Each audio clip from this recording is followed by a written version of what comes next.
গণতন্ত্রের ধারাবাহিকতা থাকলে দেশের উন্নয়ন হয়। জনপ্রশাসন পদক বিতরণ অনুষ্ঠানে প্রধানমন্ত্রী সরকারি কর্মকর্তাদের জনগণের কল্যাণে কাজ করার নির্দেশ।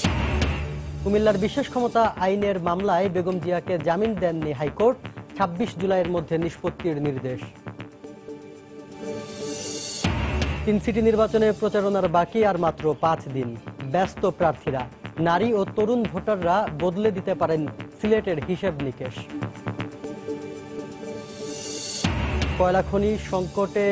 কয়লা সংকটে বড়পুকুরিয়া তাপবিদ্যুৎ কেন্দ্র বন্ধ হয়ে যাওয়ার উত্তরাঞ্চলে সরবরাহ সংকটের আশঙ্কা, কর্মহীন হয়ে পড়ায় শ্রমিকদের ক্ষোভ। এবং হজযাত্রার ১০ম দিনেও শিডিউল বিপর্যয়, ২.৫ ঘন্টা দেরিতে ছাড়ল দিনের প্রথম ফ্লাইট। বিকেল 4:30টার ফ্লাইট সন্ধ্যা 6টায়।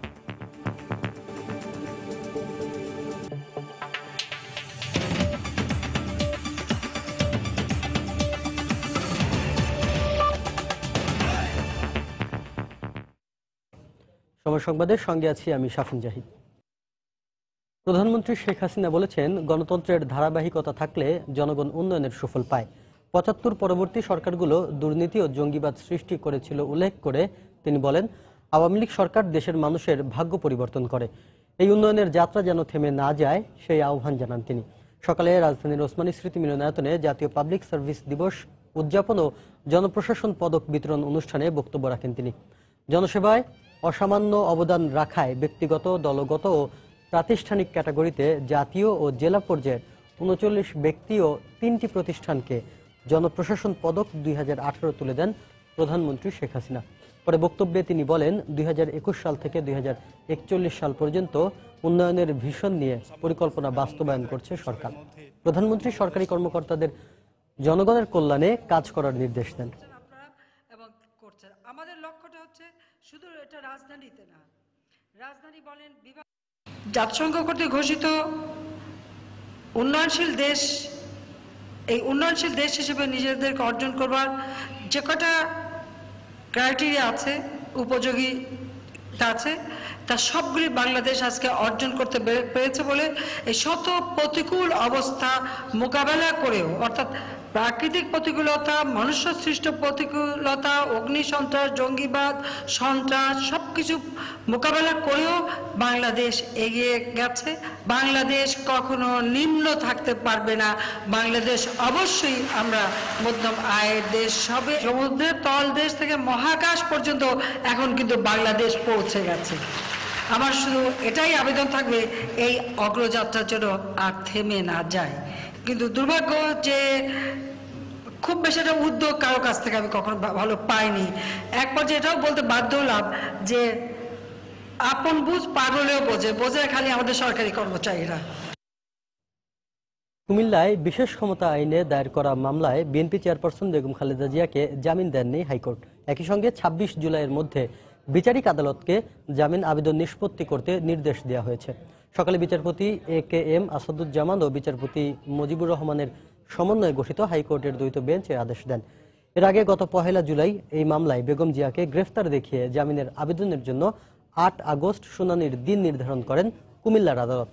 ২০১৫ সালের ১৫ ফেব্রুয়ারি ২০ দলীয় জোট সরকারের অবরোধ চলাকালে কুমিল্লার ১৪ গ্রামে বাস পোড়ানোর ঘটনায় মামলাটি দায়ের হয়েছিল।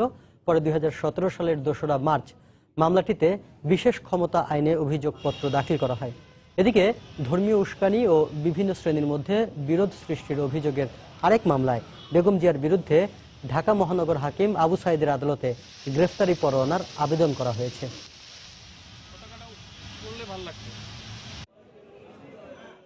আর মাত্র ৬ দিন পরই ভোট, তাই ব্যস্ততা বেড়েছে রাজশাহী, সিলেট ও বরিশাল সিটি নির্বাচনের প্রার্থীদের।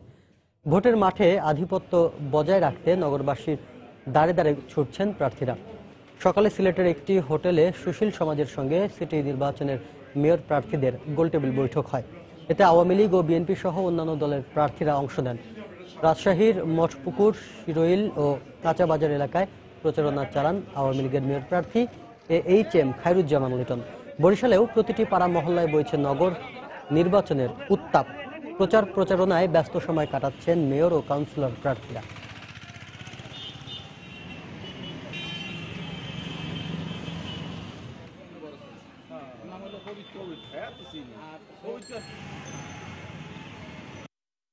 নির্বাচনের মাঠে জনগণ থেকে তাদের আস্থা যখন ধীরে ধীরে কমে আসতেছে, তারা ভীতসুস্থ হয়ে তারা আমাদের নেতৃবৃন্দর বদলে তাদের পরিবারের সদস্যদেরকে পর্যন্ত গ্রেফতার করতে। বিভিন্ন ওয়ারেন্টভুক্ত আসামি আছে, তাদেরকে পুলিশ ধরবে, সেখানে তো আমি না করতে পারি না। সুতরাং আমি এমন মানুষকে নিয়ে আমার সাথে আমি চলবো কেন, যারা ওয়ারেন্টভুক্ত আসামি বা যাদের বিরুদ্ধে বিভিন্ন মামলা আছে? আর আমার দিকে তীর ছুড়বেন কেন? আমি তো প্রশাসন চালাই না। অডিও ক্লিপ যেটা বলেছেন যে ভয়েস রেকর্ড যেটা পাওয়া গেছে, এটি আমার জানা মতে যারা বিশেষজ্ঞ তারা ছাড়া অন্য কেউ বলতে পারবেন না আসলে। যে নিশ্চয়ই পুলিশ কমিশনার যখন দায়িত্ব নিয়ে বলেছেন, নিঃসন্দেহে তারা সন্দেহাতীতভাবে প্রমাণ পেয়েছেন বলেই বলেছেন। এবং বিএনপির মধ্যে যদি কেউ বিশেষজ্ঞ হয়ে থাকেন, নির্বাচন যারা অংশ নিচ্ছেন তারা বা তাদের নেতৃবৃন্দ, তাহলে তারা সেটা প্রমাণ করে দিক। সিটি নির্বাচনের খবর জানাতে এই মুহূর্তে সিলেটে আছেন রিপোর্টার আব্দুল আহাদ, বরিশালে আছেন রিপোর্টার ফিরদাউস সোহাগ, আর রাজশাহীতে আছেন রিপোর্টার রাকিবুল হাসান। প্রথমে চলে যাচ্ছি সিলেটে আব্দুল আহাদের কাছে। আহাদ,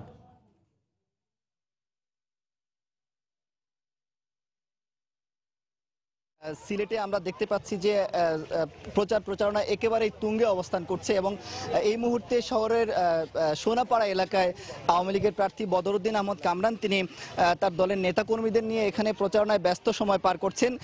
যেহেতু নির্বাচনের আর মাত্র এক সপ্তাহ বাকি এবং নির্বাচনের সময় একেবারেই ঘনিয়ে এসেছে, এ কারণেই আমরা দেখতে পাচ্ছি যে এই প্রার্থীরা শেষবারের মতো যে মানুষের দ্বারে দ্বারে যাচ্ছেন এবং গিয়ে তারা ভোট প্রার্থনা করছেন। এবং আজকে আমরা কথা বলেছিলাম বদরুদ্দিন আহমদ কামরানের সঙ্গে, তিনি বলেছেন যে নৌকার পক্ষে গণজোয়ার সৃষ্টি হয়েছে এবং এই অবস্থা যদি চলতে থাকে তবে 30 তারিখে তার বিজয় সুনিশ্চিত, এমনটি আমাদেরকে বলেছেন। এর আগে আমরা দেখেছি সকাল 9টার সময় বিএনপির প্রার্থী আরিফুল হক চৌধুরী নগরীর সবজি বাজার এলাকায় সেখানে তার দলের নেতাকর্মীদের নিয়ে তিনি প্রচারণা চালিয়েছেন এবং সেখানে তিনি একটি অভিযোগ করেছেন যে আইন শৃঙ্খলা রক্ষাকারী বাহিনীর পক্ষ থেকে তার দলের নেতাকর্মীদের গ্রেপ্তার করা হচ্ছে, গতকালও গ্রেপ্তার করা হয়েছে এমন একটি অভিযোগ করেছেন এবং তার প্রচারণায় বাধা দেওয়া হচ্ছে। কিন্তু আওয়ামী লীগের প্রার্থী বলেছেন যে যদি মামলার আসামিদের নিয়ে যদি ঘোরাফেরা করা হয় তবে সেটা পুলিশ কাউকে গ্রেপ্তার করতে পারে, কিন্তু সেই দায়ভার আওয়ামী লীগের প্রার্থী নয়, এমনটি বদরুদ্দিন আহমদ কামরান বলেছেন। আসলে এভাবে অভিযোগ পাল্টা অভিযোগ আমরা দেখতে পাচ্ছি গতকাল থেকে, এর মধ্যেই প্রচারণা চলছে এবং প্রার্থীরা মানুষের দ্বারে দ্বারে গিয়ে তারা ভোট চাচ্ছেন এবং প্রতিশ্রুতি দিচ্ছেন এবার যদি তারা মেয়র নির্বাচিত হন তবে নগরীর উন্নয়নে কাজ করবেন এবং নগরীকে একটি ডিজিটাল কিংবা একটি মডেল নগরী হিসেবে গড়ে তুলবেন, এমন প্রতিশ্রুতি আমরা পাচ্ছি। এবং আওয়ামী লীগ এবং বিএনপির প্রার্থীরা ছাড়াও আমরা দেখতে পেয়েছি অন্যান্য যে স্বতন্ত্র প্রার্থী যারা আছেন এবং সিপিবি বাসদের প্রার্থী, ইসলামী শাসনতন্ত্রের প্রার্থী, তারাও আলাদা আলাদাভাবে তারা প্রচারণা চালাচ্ছেন। এবং এবার যেহেতু দলীয় প্রতীকে নির্বাচন হচ্ছে, সেজন্য এই নির্বাচনকে কেন্দ্র করে আমরা দলের নেতাকর্মীদের মধ্যে অনেকটা উৎসাহ উদ্দীপনা আমরা দেখতে পাচ্ছি এবং 30 তারিখে আসলে জানা যাবে যে এখানে কোন দলের কি পরিমাণ জনসমর্থন রয়েছে। কারণ অনেক দিন পরে সিলেটে দলীয় প্রতীকে নির্বাচন হচ্ছে।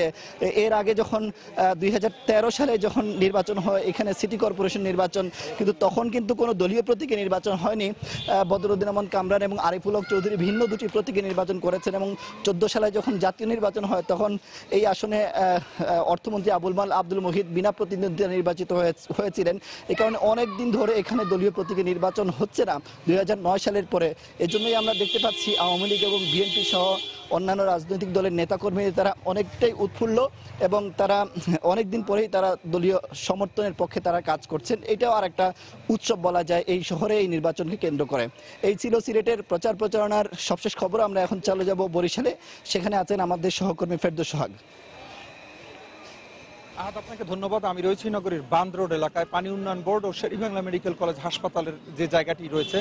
কিছুক্ষণ আগে এই জায়গাটি থেকে অর্থাৎ 12:15টার দিকে বরিশালের বিএনপির যিনি মেয়র প্রার্থী রয়েছেন অ্যাডভোকেট মুজিবুর রহমান সরোয়ার, তিনি এই এলাকাটি থেকে গণসংযোগ শুরু করেছেন।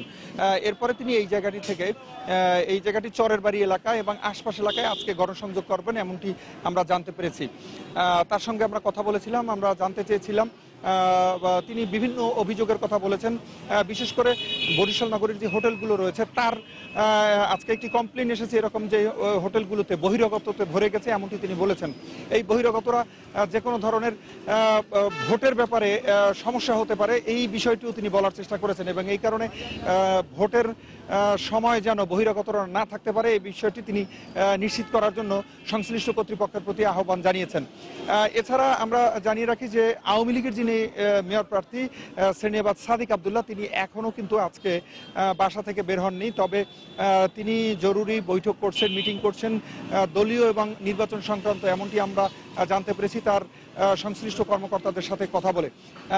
একটু জানিয়ে রাখি যে জাতীয় পার্টির যিনি মেয়র প্রার্থী রয়েছেন তিনি কিন্তু সকালে বের হয়েছেন, আজকে ভোর 7টার দিকে, সকাল 7টার দিকে বের হয়েছেন, বিভিন্ন জায়গায় গণসংযোগ করেছেন এবং এর পরবর্তীতে দুপুর পর্যন্ত গণসংযোগ করে পরবর্তীতে আবার 3:30টার দিকে গণসংযোগ করবেন। এছাড়া বাকি যে অন্যান্য মেয়র প্রার্থীরা রয়েছেন তারা কিন্তু সকলেই সকাল থেকে গণসংযোগ শুরু করেছেন এবং এই গণসংযোগ চলতে থাকবে। সকাল থেকে গভীর রাত অবধি গণসংযোগ হচ্ছে। আজকে কিন্তু গুমোটে আবহাওয়া এক ধরনের, এবং আবহাওয়ার অবস্থা এমনই খারাপ, রৌদ্র নেই কিন্তু প্রচন্ড গরম, এর মধ্যেও কিন্তু গণসংযোগ চলছে এবং এই গণসংযোগ করতে অনেক কষ্টসাধ্য হলেও প্রার্থীরা গণসংযোগ করছেন। আজকে 14তম দিনই কিন্তু জমজমাট গণসংযোগ, এবং মেয়র প্রার্থী, কাউন্সিলর প্রার্থী সবাই কিন্তু গণসংযোগ চালিয়ে যাচ্ছেন।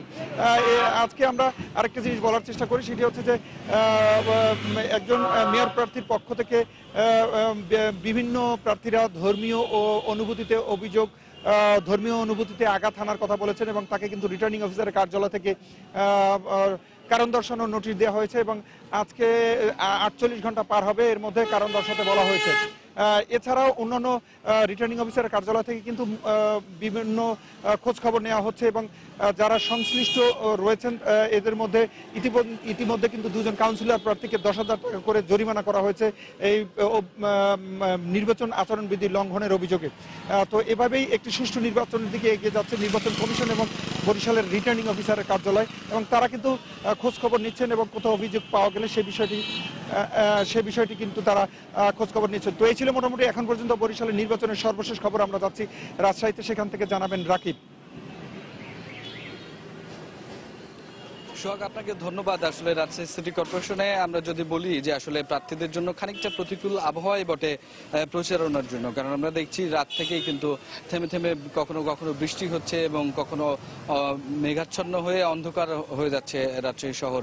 তবে আমরা তারপরেও দেখেছি যে সকাল থেকে কিন্তু আসলে যারা প্রার্থীরা রয়েছেন তারা কিন্তু প্রচারণায় নেমেছেন, বিভিন্ন এলাকায় ঘুরছেন, যাচ্ছেন, কারণ আর মাত্র কয়েকটা দিন সময় আছে। তারা বলছেন যে আসলে এই সময়টা তারা নষ্ট করতে চান না, যার কারণে কিন্তু আসলে তারা তৎপর হয়েছেন প্রচারণায় আরো বেশি, এবং সকাল থেকে শুরু করে ঠিক মধ্যরাত পর্যন্ত আমরা দেখছি যে প্রচারণা চলছে এবং নানাভাবেই কিন্তু প্রচারণা চালাচ্ছেন।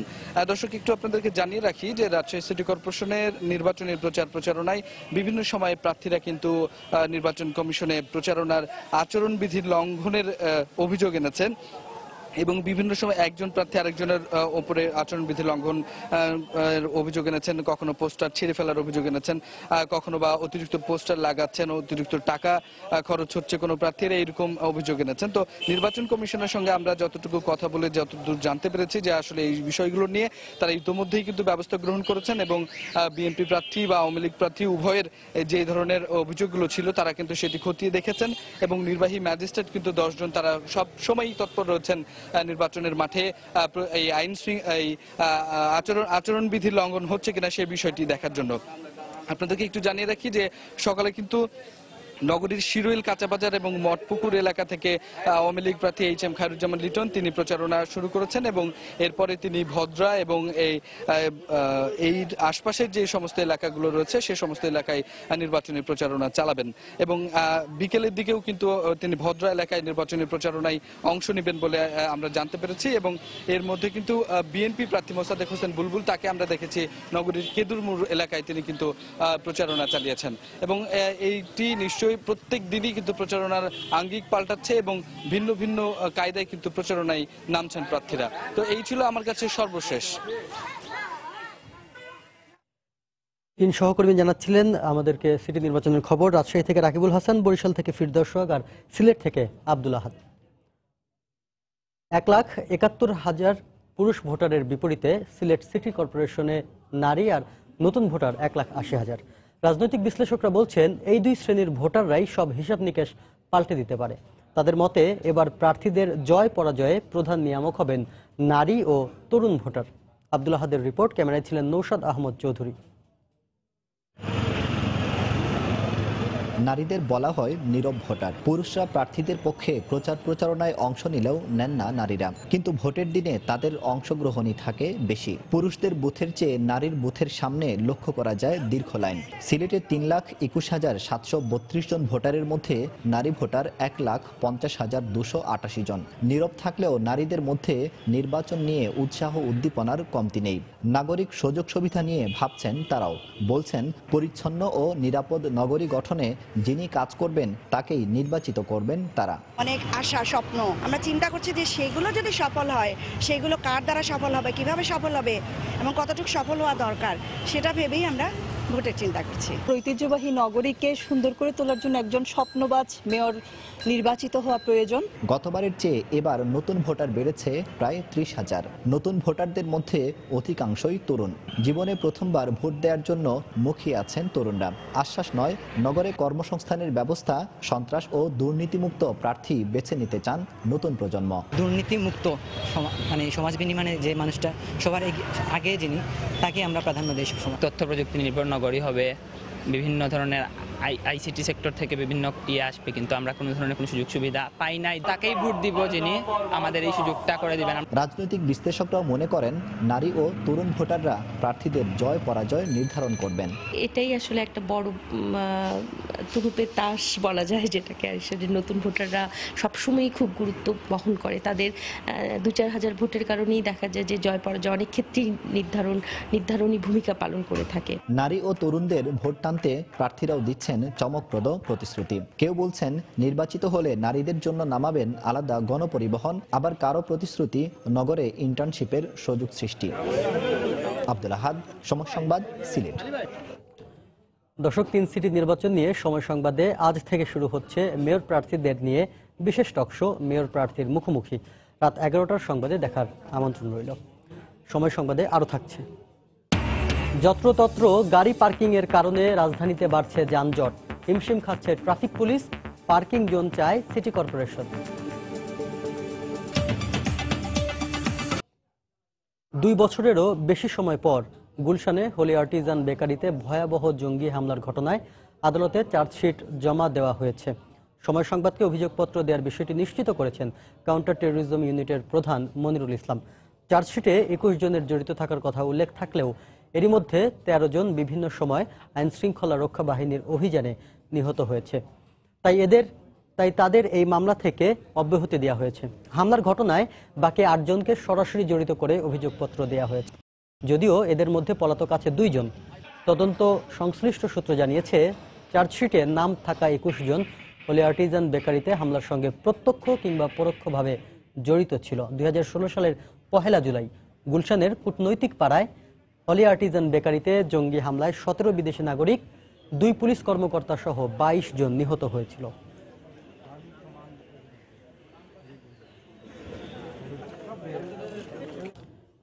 দেশের একমাত্র কয়লা ভিত্তিক দিনাজপুর বড়পুকুরিয়া তাপবিদ্যুৎ কেন্দ্র বন্ধ হয়ে যাওয়ায় উত্তরাঞ্চলে বিদ্যুৎ সংকটের আশঙ্কা করা হচ্ছে। গতরাত 10টা 5 মিনিটে বিদ্যুৎ কেন্দ্রের 3টি ইউনিটের সবগুলোই বন্ধ করে দেওয়া হয়। এতে কর্মহীন হয়ে বিপাকে পড়েছেন কয়লা খনির শ্রমিকরা। এদিকে রংপুর বিদ্যুৎ বিভাগের প্রধান তত্ত্বাবধায়ক বলেছেন, উত্তরাঞ্চলে বিদ্যুতের ভোল্টেজ কিছুটা কম হলেও বড় ধরনের কোনো সমস্যা হবে না। দিনাজপুর থেকে গোলাম নবী দুলাল ও রংপুর থেকে রতন সরকারের পাঠানো তথ্য ছবি নিয়ে রিপোর্ট। দেশের একমাত্র কয়লাভিত্তিক দিনাজপুর বড়পুকুরিয়া তাপবিদ্যুৎ কেন্দ্র বন্ধ হয়ে যাওয়ায় বিপাকে পড়েছেন জেলার শ্রমিকদের একটি অংশ। কর্মসংস্থান হারিয়ে কর্মহীন হয়ে পড়েছেন অসংখ্য শ্রমিক। তাদের অভিযোগ, কয়লা খনির কর্মকর্তাদের লাগামহীন দুর্নীতির কারণে বন্ধ হয়ে গেছে খনির উৎপাদন। এ অবস্থায় অভিযুক্তদের বিরুদ্ধে ব্যবস্থা নেওয়ার দাবি জানিয়েছেন তারা। আমাদের এলাকায় যে ইউনিটটা হয়েছে, এই ইউনিট থেকে আমরা কিছু বিদ্যুৎ পাচ্ছিলাম, কিন্তু আমাদের এখানে গরমের অবস্থায় আমরা কোনো বিদ্যুৎ পাচ্ছি না। দুর্নীতির কারণে আজকে প্ল্যান অফ হয়ে গেল। 300-400 শ্রমিক মনে করেন যে বেকার অবস্থায় আছে। কয়লা চোরদের চাকরিচ্যুত সহ তাদের সম্পদ বাজেয়াপ্ত করে রাষ্ট্রীয় কোষাগারে জমা করতে হবে। এদিকে কর্তৃপক্ষের দাবি, খনিতে পর্যাপ্ত পরিমাণ কয়লা মজুদ না থাকার ভুল তথ্যের কারণে এ অবস্থার সৃষ্টি হয়েছে। কয়লা দিয়ে তাপবিদ্যুৎ কেন্দ্র চলে, কয়লা সরবরাহ ঘাটতির কারণে গতকাল রাত্রি 10:20 বন্ধ হয়ে গেছে। এদিকে রংপুর সহ উত্তরাঞ্চলের বিদ্যুৎ ব্যবস্থাপনায় বড় ধরনের কোনো সমস্যা হবে না বলে আশ্বস্ত করেছেন তত্ত্বাবধায়ক প্রকৌশলী। যেহেতু মেগাওয়াট এখন দিতে পারবে না, যার কারণে ভোল্টেজটা একটু কম থাকবে। আমরা রংপুর 20 মেগাওয়াট এবং সৈয়দপুর 20 মেগাওয়াট চালু রাখবো এবং সব ট্রান্সফরমারের যত ট্রান্সফরমার আছে সব ট্রান্সফরমার ট্যাপ চেঞ্জ করে দিয়ে আমরা এই সমস্যা থেকে উত্তরণ করা যাবে আশা করছি। সংশ্লিষ্ট কর্তৃপক্ষ জানায়, বড়পুকুরিয়া কয়লা খনি ইয়ার্ডে 1,80,000 মেট্রিক টন কয়লা মজুদ থাকার কথা, কিন্তু এখন রয়েছে মাত্র 5,000 মেট্রিক টন। বড়পুকুরিয়া তাপবিদ্যুৎ কেন্দ্রে 3টি ইউনিটের উৎপাদন ক্ষমতা 525 মেগাওয়াট। এর মধ্যে গত 16 জুন 275 মেগাওয়াটের একটি ইউনিট বন্ধ করে দেওয়া হয়। সবশেষ রোববার রাতে ইয়ার্ডে কয়লা না থাকায় 250 মেগাওয়াটের বাকি দুটি ইউনিটও বন্ধ করে দেওয়া হয়। সময় সংবাদ, দিনাজপুর। হজযাত্রার 10ম দিনের শুরুতেই দেরিতে ছেড়ে গেছে বাংলাদেশ বিমানের একটি ফ্লাইট। ভোর 4:35 মিনিটের ফ্লাইটটি 2.5 ঘন্টা দেরিতে সকাল 7:30 মিনিটে হজরত শাহজালাল আন্তর্জাতিক বিমানবন্দর ছেড়ে যায়। আজ বিকেল 4:35 মিনিটের আরও একটি ফ্লাইট 1.5 ঘন্টা দেরিতে সন্ধ্যা 6টায় ছেড়ে যাবে। তবে শিডিউল বিপর্যয়ের বিষয়ে এখনও পর্যন্ত কিছু জানাতে পারেনি বাংলাদেশ বিমান কর্তৃপক্ষ। আজ বাংলাদেশ বিমানের 8টি হজ ফ্লাইট ঢাকা ছাড়বে। এছাড়াও সকাল 10:10 মিনিটে চট্টগ্রাম থেকে একটি ফ্লাইট ছেড়ে যায়। এবছর প্রায় 1,27,000 হজযাত্রীর সৌদি আরবে যাওয়ার কথা রয়েছে। এ পর্যন্ত প্রায় 41,000 বাংলাদেশি জেদ্দায় পৌঁছেছেন। আগামী 15 আগস্ট পর্যন্ত চলবে এবারের হজ ফ্লাইট।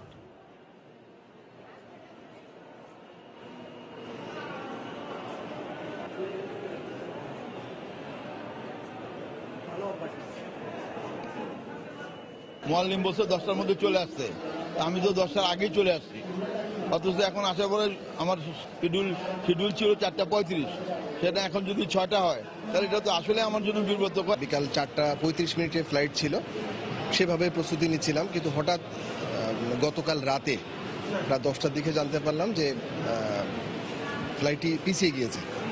এখন সবাই এক ধরনের প্রেশানের মধ্যেই আছে। ভালো লাগছে এবং আনন্দ লাগছে এবং পরিবেশটা খুবই ভালো।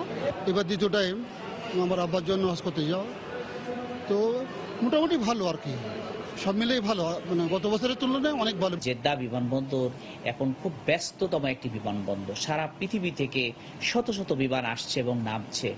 কোনো কারণে যদি একটি বিমানের, আমার দেশের বিমান না অন্য দেশের বিমানেরও নামতে উঠতে কিছুটা সময় লেগে যায় 10-15-20 মিনিট, এটি কিন্তু পুরো ওই দিনের অন্যান্য বিমানের উপর, এয়ারক্রাফটের উপর এর প্রভাব পড়ে। এ কারণে 10 মিনিট 15 মিনিট বা 1 ঘন্টা 2 ঘন্টা এই ডিলেটাকে ক্ষমাসুন্দর দৃষ্টিতে দেখাটাই ভালো হবে। দর্শক, এই বিষয়ে আরো খবর জানাতে সহকর্মী হাবিবুল ইসলাম হাবিব আছেন আশকোনা হজ ক্যাম্পে। সরাসরি চলে যাব তার কাছে। হাবিব। শাফিন, আপনি দেখছেন যে আজকে কিন্তু আশকোনা হজ ক্যাম্পে হজ যাত্রীদের উপস্থিতি অন্য দিনের তুলনায় অনেকটা বেশি, কারণ আজকে সারাদিনে মোট 13টি ফ্লাইটে করে সৌদির উদ্দেশ্যে হজ যাত্রীরা যাবেন। এর ইতোমধ্যে কিন্তু সৌদি এয়ারলাইন্সের 4টি এবং বাংলাদেশ এয়ারলাইন্সের 2টি ফ্লাইট ইতোমধ্যে ছেড়ে গিয়েছে। দুঃখিত, বাংলাদেশ বিমান বাহিনীর বাংলাদেশ এয়ারলাইন্সের 3টি ফ্লাইট ছেড়ে গিয়েছে। এর মধ্যে সর্বশেষ যে ফ্লাইটটি গিয়েছে সকাল 7:30টায়, আর এছাড়া চট্টগ্রাম বিমানবন্দর থেকে 10:10 একটি ফ্লাইট ছেড়ে গিয়েছে।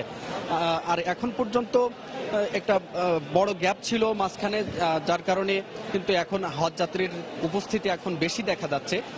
যারা এখন অবস্থান করছেন এই ক্যাম্পের মধ্যে তারা বেশিরভাগই কিন্তু এই 2:55 মিনিট বা তার পরবর্তীতে যে সমস্ত ফ্লাইট রয়েছে সেই সমস্ত ফ্লাইটের যাত্রী, তারা এই কাস্টমসের সামনে অপেক্ষা করছেন। অনেকেই কাস্টমসে যে লাইন আছে সেই লাইনটিতে তারা প্রবেশ করছেন কাস্টমসের মধ্যে।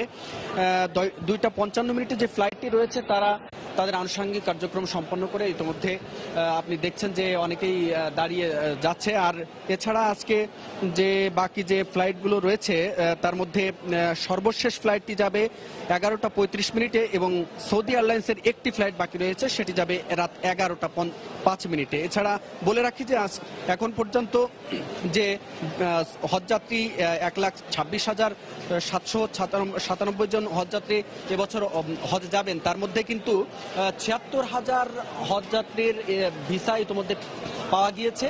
আর ইতিমধ্যে প্রায় 40,000 হজযাত্রী সৌদিতে গমন করেছেন, এমনটি তথ্য আমরা পেয়েছি এই হজ ক্যাম্পের পরিচালকের কাছ থেকে। আর এছাড়া যে খুঁটিনাটি যে সমস্যাগুলো রয়েছে তারা বলছেন যে সব সমস্যার সমাধান হয়ে যাবে 2-1 দিনের মধ্যে। তো মোটামুটি আশকোনা হজ ক্যাম্প থেকে সার্বিক চিত্র এমনটাই ছিল। স্বপন।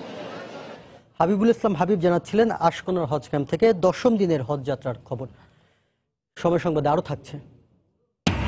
কানাডার টরেন্টোতে বন্দুকধারীর গুলিতে নিহত 1, শিশুসহ আহত 13, নিরাপত্তা বাহিনীর পাল্টা গুলিতে হামলাকারী নিহত। অবৈধ কার পার্কিং বন্ধ না হওয়ায় ধীরে ধীরে সংকুচিত হচ্ছে রাজধানীর রাজপথ। এ কারণে জটিল হচ্ছে যানজট পরিস্থিতি। পর্যাপ্ত পার্কিংয়ের জায়গা না থাকায় বাধ্য হয়ে মূল সড়কে গাড়ি রাখতে হচ্ছে বলে দাবি চালকদের। পরিস্থিতি সামাল দিতে হিমশিম খাচ্ছে ট্রাফিক বিভাগও। এ অবস্থায় সমস্যার সমাধানে নতুন পার্কিং জোন তৈরি সহ অন্য কার্যকর উপায় খুঁজছে সিটি কর্পোরেশন। সালাউদ্দিন সুমনের রিপোর্ট। রাজধানীর আব্দুল গনি রোড সচিবালয় সংলগ্ন এই রাস্তার দুপাশে শত শত গাড়ি রাখা হয় প্রতিদিনই, অথচ পার্কিং নিষিদ্ধ করে রাস্তাটির কয়েক মিটার পর পর সাইনবোর্ড টানিয়ে দেওয়া হয়েছে বেশ আগেই, কিন্তু তাতে যেন কোনো ভ্রুক্ষেপই নেই কারো। স্যারের কাজের সচিবালয় রাখার তো জায়গা নেই, ওখানে গাড়ি ঢুকতেই দিচ্ছে না। কিন্তু এখন রাখা তো নিষেধ। নিষেধ এখন কি করব, উপায় তো নাই। পুলিশ বারবার হরায় আবার ঘুরাইয়া দাঁড়াই, এই অবস্থায় আছি সারাদিন। শুধু আব্দুল গনি রোড নয়, রাজধানীর বিভিন্ন এলাকার অলিগলি থেকে শুরু করে ছোট বড় সব রাস্তাই অবৈধ পার্কিং কবলিত। এ কারণে বাধাগ্রস্ত হচ্ছে স্বাভাবিক যান চলাচল। রাস্তা যানজট হয় আর না, এটা কি করব? এটা তো নর্মালি যানজট হয়, এটা তো মূলত ঠিক না। আমরা যে রাখি এটাও ঠিক না, এটা অবৈধ। যত্রতত্র কার পার্কিং এর ধকল সামাল দিতে বেগ পেতে হচ্ছে ট্রাফিক বিভাগকে। আমাদের সবসময় ব্যস্ত থাকতে হয়, গাড়ির প্রচন্ড চাপ। এর মধ্যে যদি একটা কার পার্কিং হয়ে যায়, অবৈধ পার্কিং হয়ে যায়, বা ড্রাইভার সাহেব এই কারটা ফেলে কোথাও চলে যান, তাহলে কিন্তু আমাদের ওই ইন্টারসেকশন ম্যানেজমেন্ট থেকে সরে ওইদিকে দৃষ্টি দিতে হয়। তথ্যমতে রাজধানীতে কয়েকটি পার্কিং এর জায়গা থাকলেও নানান কারণে সেগুলো ব্যবহার হচ্ছে না। আবার অধিকাংশ ভবনেই নেই গাড়ি রাখার প্রয়োজনীয় জায়গা। সমস্যার সমাধানে নতুন আবাসিক ও বাণিজ্যিক ভবনে পর্যাপ্ত পার্কিং এর জায়গা নিশ্চিত করতে রাজুককে নির্দেশনা দেওয়া হয়েছে বলে জানালেন ঢাকা দক্ষিণ সিটি কর্পোরেশনের দায়িত্বশীল এই কর্মকর্তা। প্রত্যেকটা বাড়িতে যেন 2-3টা গেস্ট পার্কিং এর ব্যবস্থা রাখা হয়, যাতে ওই গাড়িগুলো কোনোভাবেই আপনার রাস্তার মধ্যে চলে না আসে। সেই অনুযায়ী যদি তারা বিল্ডিং এর অ্যাপ্রুভাল দেয়, তাহলে হয়তো এটা এই ধরনের পার্কিংটা বাইরে কমে আসবে। তথ্যমতে প্রতিদিন শতাধিক নতুন প্রাইভেট কার নামছে রাজধানীতে। এ কারণে পরিস্থিতিও ক্রমেই জটিল হয়ে উঠছে। অবৈধ কার পার্কিং এর কারণে প্রতিনিয়ত প্রতিবন্ধকতার সৃষ্টি হচ্ছে রাজধানীর রাজপথে। এ কারণে সৃষ্টি হচ্ছে যানজটের, বয়ে আনছে দুর্ভোগ। এই অবস্থা থেকে উত্তরণে পার্কিং নীতিমালা প্রণয়নের প্রয়োজনীয়তার কথা বলছেন সংশ্লিষ্টরা। সালাউদ্দিন সুমন, সময় সংবাদ, ঢাকা। রাজনৈতিক ও নিরাপত্তা পরিস্থিতি যথেষ্ট ভালো থাকার পরও বিশ্বের বেশ কয়েকটি দেশ বাংলাদেশ ভ্রমণে সতর্কতা জারি রেখেছে। এমনকি বিদেশি নাগরিকদের উপর হামলা হতে পারে বলেও আশঙ্কার কথা বলা হচ্ছে দেশগুলোর অফিসিয়াল ওয়েবসাইটে, যা বিদেশি পর্যটক আসার অন্যতম বাধা বলে মনে করেন সংশ্লিষ্টরা। এ অবস্থায় সংশ্লিষ্ট দফতরগুলোর সমন্বিত পদক্ষেপ নেওয়া জরুরি বলে মত তাদের। বিস্তারিত ইমতিয়াজ আহমেদের রিপোর্টে। 2016 জুনে গুলশানের হোলি আর্টিজান হামলার ঘটনার পরে জাপান, ইতালি সহ বেশ কয়েকটি দেশ বাংলাদেশে সে দেশের পর্যটকদের ভ্রমণে নিষেধাজ্ঞা জারি করে। এরপর বেশ কয়েকটি দেশ নিষেধাজ্ঞা তুলে নিলেও এখনো 8 থেকে 10টি দেশ বাংলাদেশে ভ্রমণে সতর্কতা জারি রেখেছে। যুক্তরাষ্ট্র, যুক্তরাজ্য, কানাডা ও অস্ট্রেলিয়ার দূতাবাস ও হাইকমিশনের ওয়েবসাইটে গিয়ে দেখা যায় বাংলাদেশে ভ্রমণের বিষয়ে তাদের নাগরিকদের বিশেষ সতর্ক থাকতে বলা হয়েছে। খুব বেশি প্রয়োজন ছাড়া বাংলাদেশে ভ্রমণ না করার আহ্বান জানানো হয়েছে এসব ওয়েবসাইটে। এছাড়া বাংলাদেশে বিদেশি নাগরিকদের উপর হামলা হতে পারে বলেও আশঙ্কার কথা বলা হচ্ছে এসব দেশের পক্ষ থেকে, যা বাংলাদেশে বিদেশি নাগরিকদের ভ্রমণে নিরুৎসাহিত করছে বলে মনে করেন দেশের পর্যটন উদ্যোক্তারা। কয়েকটা দেশের ওয়েবসাইট আমি দেখলাম লেখা আছে যে বাংলাদেশে হচ্ছে ফরেনার হচ্ছে টার্গেটেড কিলিং। এত কিছু জানার পরে তো কোনো বিদেশি আসলে এখানে আসতে চাইবে না। ফলে এই মুহূর্তে আমাদের সবচেয়ে বড় সমস্যাটা হচ্ছে যে এই ট্রাভেল অ্যালার্টকে কি করে আরো একটু রিল্যাক্স করা যায়। পর্যটকের সংখ্যা কিন্তু 10 ভাগের 1 ভাগে নেমে এসছে। ঢাকা শহরে এবার বাংলাদেশে বিদেশি পর্যটক কিন্তু এখন আর পর্যটন অঞ্চলে দেখাই যায় না।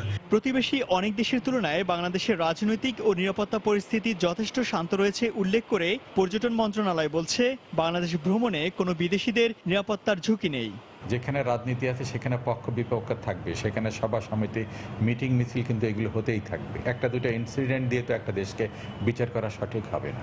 কাজে আমরা মনে করি বাংলাদেশ যেমন আমরা এখানে একটা নিরাপত্তার ভিতরে বসবাস করছি, যে কোনো পর্যটক আসলেও তাকে আমরা শতভাগ নিরাপত্তা দিতে পারবো। তবে বাংলাদেশ ভ্রমণে কয়েকটি দেশের সতর্কতা তুলে নেওয়ার ব্যাপারে কোনো পদক্ষেপ নেওয়া হয়নি সংশ্লিষ্ট কোনো দফতর থেকেই। তাই দেশের পর্যটন বিকাশের স্বার্থে স্বরাষ্ট্র ও পররাষ্ট্র মন্ত্রণালয়কে সাথে নিয়ে উদ্যোগ নিতে হবে পর্যটন মন্ত্রণালয়কেই, এমনটাই মত এই পর্যটন বিশেষজ্ঞের। আমি তো মনে করি পর্যটন মন্ত্রণালয় দায়িত্ব এড়াতে পারে না। ট্রাভেল অ্যালার্ট তুলে নেওয়ার প্রাথমিক দায়িত্ব হইল তো রিকোয়েস্ট করা। পর্যটন মন্ত্রণালয় রিকোয়েস্ট করবে পররাষ্ট্র মন্ত্রণালয়কে এবং স্বরাষ্ট্র মন্ত্রণালয়কে। দূতাবাস আছে, বিভিন্ন জায়গায় মেহমান যারা এখানে আমাদের দেশে আসে তাদেরকে বলেছেন যে আমরা ট্রাভেল অ্যালার্ট উঠায় নেন। আমাদের দেশে অন্তত ওই রকম পরিবেশ এখন আর নাই।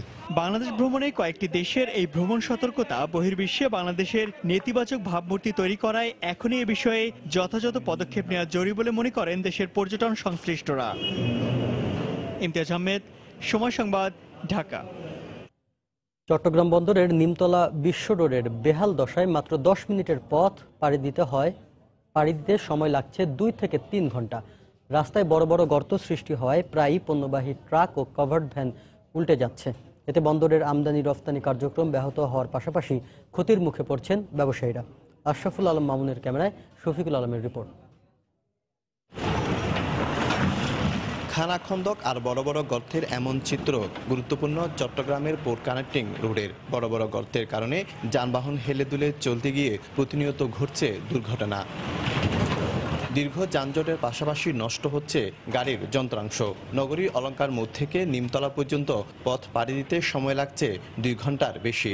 5 মিনিটের পথ আঙ্গ 2-1 ঘন্টা 2-4 ঘন্টা চলে যাইতেছে সময়। অনেক বড় বড় গাতা, বৃষ্টি আসলে মনে হয় পানি জমে থাকে, গাড়ির চাকার সমস্যা হয়, গাড়ি দেখা গেছে অনেক নাট বল্টু ভেঙে যায়। বন্দরে ঢুকতে গাড়ি নিয়ে খুব যানজট কষ্ট। অর্থনীতি প্রাণকেন্দ্র বন্দরে ট্রাক কাভার্ড ভ্যানে করে আমদানি রপ্তানি পণ্য আনা নেয়ার একমাত্র সড়ক এটি। সড়কের বেহাল দশায় বন্দরের সময় মতো পণ্য পৌঁছাতে পারছে না। ব্যবসায়ীরা বলছে ভাঙা সড়কের কারণে বাড়ছে পরিবহন ভাড়া। বন্দর থেকে আমরা যে পণ্য ডেলিভারি দিই অনায়াসে যেতে পারতো, সেটা বন্ধ হয়ে গেছে এবং বন্ধ হয়ে যাওয়ার কারণে আমরা অনেক ক্ষেত্রে গাড়ির চালকরা ঢাকা চট্টগ্রামে ভাড়া মারতে চায় না। এর কারণে আমাদের বন্দরের কন্টেইনার থেকে যাওয়ার কারণে আমরা ওভারফ্রেন্ট এবং শিপিং এজেন্টের ড্যামারেজ বৃদ্ধি পাচ্ছে।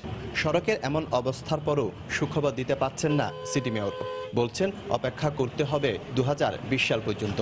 কাজ দ্রুত গতি চলছে, আর এখানে আগে আমাদের আরসিসি ড্রেনগুলো শেষ করতে হবে, তারপরে এটা লেয়ার বাই লেয়ার করে এখানে রাস্তাটা উঁচু করতে হবে। তো এটার জন্য একটু ধৈর্য ধরতে হবে এবং সময় দিতে হবে। 2017 সালের আগস্টে পণ্যবাহী কাভার ভ্যান উল্টে এই সড়কে নিহত হয় 4 সিএনজি অটোরিকশা আরোহী। এছাড়া প্রতিদিনই সড়কের কোনো না কোনো জায়গায় যানবাহন উল্টে যাওয়ার ঘটনা ঘটছে। শফিকুল আলম, সময় সংবাদ, চট্টগ্রাম। কুমিল্লা সদর ও বুড়িচং উপজেলার বিভিন্ন খাল দখল হয়ে যাওয়ায় ব্যাহত হচ্ছে ফসল উৎপাদন। এতে ক্ষতির মুখে পড়েছেন কৃষক। এ অবস্থায় প্রশাসনের কাছে অভিযোগ করা হলেও সমাধান মেলেনি বলে অভিযোগ তাদের। দ্রুত এ সমস্যা সমাধানের আশ্বাস দিয়েছেন প্রশাসনের ঊর্ধ্বতন কর্মকর্তারা। কুমিল্লার প্রতিনিধি বাহার রাহানের পাঠানো তথ্য ছবি নিয়ে রিপোর্ট। কুমিল্লার ঘুঙ্গুর খাল, এই খালের আশেপাশে রয়েছে আবাদি জমি। এসব জমিতে চাষাবাদে পানির জন্য খালের উপর নির্ভরশীল সদর উপজেলার পাঁচথুবি ও আমরাতলি এবং বুড়িচংয়ের 16 নল ও বাক্সিমূল ইউনিয়নবাসী।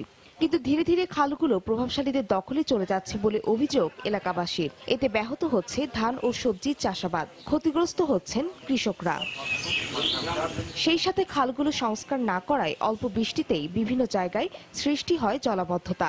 এতে দুর্ভোগে পড়েন এলাকাবাসী। তাদের অভিযোগ, বিষয়টি ঊর্ধ্বতন কর্মকর্তাদের জানানো হলেও মেলেনি কোনো সমাধান। পানি 20-25 দিন জমে থাকার কারণে ফসল এবং বীজতলা সব নষ্ট হয়ে যায়, পার্শ্ববর্তী তরি তরকারি নষ্ট হয়ে যায়। খালটা নতুন করে কাটলে ওই পানিগুলো মনে করেন এই গুঙ্গুর নদীতে পড়ে দেবো। ক্ষমতার বলে খালটা ভরট করে বাড়ি পড়ে হচ্ছে, এটা বহুত দরখাস্ত করছি, বহুত কিছু কইছি, পরার এখন আর মাতি না।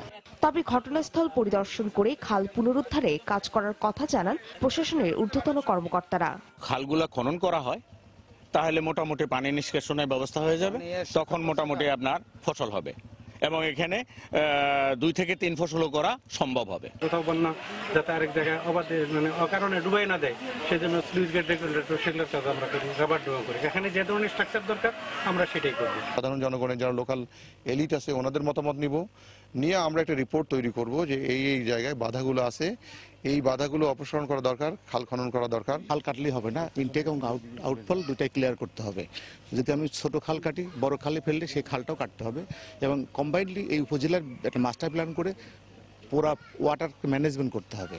ঘুঙ্গুর ও এর শাখা খাল দখল হওয়ায় কুমিল্লার সদর ও বুড়িচং উপজেলার 120 হেক্টর জমিতে ফসল উৎপাদন ব্যাহত হচ্ছে। সময় সংবাদ, কুমিল্লা। কাঁঠালবাড়ির শিমুলিয়া নৌরুটে 12 মাস পদ্মা নদীতে ড্রেজিং করেও নাব্য সংকট দূর করতে পারছে না বিআইডব্লিউটি। নদীতে কত ঘনমিটার বালু অপসারণ করা হচ্ছে সেটিও তদারকি করতে পারছে না জেলা প্রশাসন। এ কারণে নাব্য সংকটে ফেরি চলাচল সীমিত করে দেয় ঘাট কর্তৃপক্ষ। দর্শক, এই প্যাকেজটিতে একটু পরে আসব। আমরা একটু যাব গুলশান হোলি আর্টিজানে জঙ্গি হামলার ঘটনায় আদালতে চার্জশিট জমা দেওয়া হয়েছে। এ বিষয়ে মামলাটির তদন্ত সংস্থা counter terrorism and transnational crime ইউনিটের প্রধান মনিরুল ইসলাম সাংবাদিকদের ব্রিফিং করছেন। আমরা সরাসরি সেখানে চলে যাব। আইন রয়েছে সেই মোতাবেক আমরা স্বরাষ্ট্র মন্ত্রণালয়ের অনুমোদন নিয়ে চার্জশিটটি বিজ্ঞ আদালতে পাঠিয়েছি। এই চার্জশিটে সংক্ষেপে যদি আমি মূল কথাগুলো বলি, আমরা জীবিত 8 জনের বিরুদ্ধে অভিযোগপত্র দাখিল করেছি, 8 জন আসামির বিরুদ্ধে। আর আমাদের তদন্তকালে মোট 21 জনের সম্পৃক্ততা এই ঘটনার সাথে এসেছে। আর এই ঘটনার তদন্ত আপনারা সকলেই অবগত আছেন এবং সেই সাথে দেশবাসী অবগত আছে যে এই ঘটনায় যারা সরাসরি অংশ নিয়েছিল, যে 5 জন টেরোরিস্ট, তারা ঘটনাস্থলেই আমাদের অভিযানকালে নিহত হয়। আর বাকি বিভিন্ন সময়ে অভিযানকালে আমরা যে প্রিএমটিভ অপারেশনস চালিয়েছিলাম অনেকগুলো, তার ভিতরে বাকি 13 জন বিভিন্ন সময় নিহত হয়েছে। জীবিত বাকি 8 জন বিভিন্ন অভিযানে নিহত হয়েছে আর 8 জন আসামি জীবিত রয়েছে, যাদের ভিতরে 6 জনকে আমরা গ্রেপ্তার করতে পেরেছি। 2 জন আসামি এখন পর্যন্ত আমরা গ্রেপ্তার করতে পারিনি। তাদেরকে পলাতক দেখিয়ে তাদের বিরুদ্ধে ওয়ারেন্ট অফ অ্যারেস্টের আবেদন জানিয়ে চার্জশিটের আমরা বিজ্ঞ আদালতে পাঠিয়েছি। এই ঘটনায় যে 21 জনের সম্পৃক্ততা এসেছে তাদের ভিতরে, অর্থাৎ জীবিত যাদের বিরুদ্ধে চার্জশিট দাখিল করা হয়েছে, তারা হলো জাহাঙ্গীর আলম ওরফে রাজীব, মাহমুদুল হাসান রিগান, রাশেদ ওরফে রেশ, সোহেল মাহফুজ, বড় মিজান এবং হাদিসুল ইসলাম সাগর। এই 8 জনের বিরুদ্ধে আমরা চার্জশিট দাখিল করেছি। আর এর ভিতরে যে 2 জন পলাতক রয়েছে সেই 2 জন হলো মামুনুর রশিদ রিপন এবং আরেকজন হলো শরীফুল ইসলাম খালেদ। এই 2 জনের বিরুদ্ধে আমরা ওয়ারেন্ট অফ অ্যারেস্টের আবেদন জানিয়ে কোর্টে চার্জশিট দাখিল করেছি। এর বাইরে যাদের সম্পৃক্ততা এসেছিল বাট হোলি আর্টিজানের ঘটনায় নিহত হয়েছে যে 5 জন এবং তার বাইরে যে 8 জন অন্যান্য অভিযানে নিহত হয়েছে, তারা হলো তামিম চৌধুরী, মারজান, সারোয়ার জাহান মানিক, বাশারুজ্জামান, তানবীর কাদেরি, তারেক রায়হান এবং ছোট মিজান। আর যারা হোলি আর্টিজানে নিহত হয়েছিল যে সমস্ত টেররিস্ট তারা হলো এই ঘটনার নেতৃত্ব দিয়েছিল ঘটনাস্থলে রুহান ইমতিয়াজ এবং তার ডেপুটি লিডার ছিল খায়রুল ইসলাম পায়েল এবং এই এছাড়াও তাদের সাথে সহ টেররিস্ট হিসেবে অংশগ্রহণ করেছিল সামি মুবাশির এবং শফিকুল ইসলাম উজ্জ্বল এবং আরেকজন হলো নির্বাস ইসলাম, যারা ঘটনাস্থলেই অভিযানকালে নিহত হয়েছিল। এই ঘটনাটি দীর্ঘদিন ধরে অর্থাৎ আমরা আমাদের তদন্তকালে উঠে এসেছে যে এই 1 জুলাই এই ঘটনাটি সংগঠিত করলেও টেররিস্ট অ্যাটাক ঘটালেও তারা 5-6 মাস আগে থেকেই প্রস্তুতি গ্রহণ করছিল এবং তাদের উদ্দেশ্য ছিল দেশকে অস্থিতিশীল করা, বাংলাদেশকে একটা জঙ্গি রাষ্ট্র বানানো, পাশাপাশি তারা এই ঘটনার মাধ্যমে সরকারকে কোণঠাসা করে দেশের অর্থনীতিকে বিপর্যস্ত করে সরকার যাতে চাপের মুখে পড়ে। এ পর্যায়ে শীর্ষ সংবাদ জানিয়ে দিচ্ছি আরেকবার। গণতন্ত্রের ধারাবাহিকতা থাকলে দেশের উন্নয়ন হয়। জনপ্রশাসন পদক বিতরণ অনুষ্ঠানে প্রধানমন্ত্রী সরকারি কর্মকর্তাদের জনগণের কল্যাণে কাজ করার নির্দেশ। কুমিল্লার বিশেষ ক্ষমতা আইনের মামলায় বেগম জিয়াকে জামিন দেননি হাইকোর্ট, 26 জুলাইয়ের মধ্যে নিষ্পত্তির নির্দেশ। হলি আর্টিজান হামলা মামলায় 8 জনকে অভিযুক্ত করে চার্জশিট দাখিল, বিভিন্ন অভিযানে মারা যাওয়ায় জড়িত 13 জনকে অব্যাহতি। 3 সিটি নির্বাচনে প্রচারণার বাকি আর মাত্র 5 দিন, ব্যস্ত প্রার্থীরা। নারী ও তরুণ ভোটাররা বদলে দিতে পারেন সিলেটের হিসেব নিকেশ। এবং কয়লা সংকটে বড়পুকুরিয়া তাপ বিদ্যুৎ কেন্দ্র বন্ধ হয়ে যাওয়ায় উত্তরাঞ্চলের সরবরাহ সংকটের আশঙ্কা, কর্মহীন হয়ে পড়ায় শ্রমিকদের ক্ষোভ। এই ছিল এখনকার মতো। যে কোনো খবর পেতে ভিজিট করুন সময়নিউজ.tv। এছাড়াও এইমাত্র পাওয়া খবর আপনার মোবাইলে পেতে SMS করুন *BN লিখে পাঠিয়ে দিন 16242 নম্বরে। যে কোনো বাংলা লিঙ্ক ও রবি নম্বর থেকে সময় সংবাদের খবর, অনুষ্ঠান সম্পর্কে জানতে এবং যে কোনো তথ্য সময় সংবাদকে জানাতে ডায়াল করুন 16242 নম্বরে। সঙ্গে থাকুন সময়।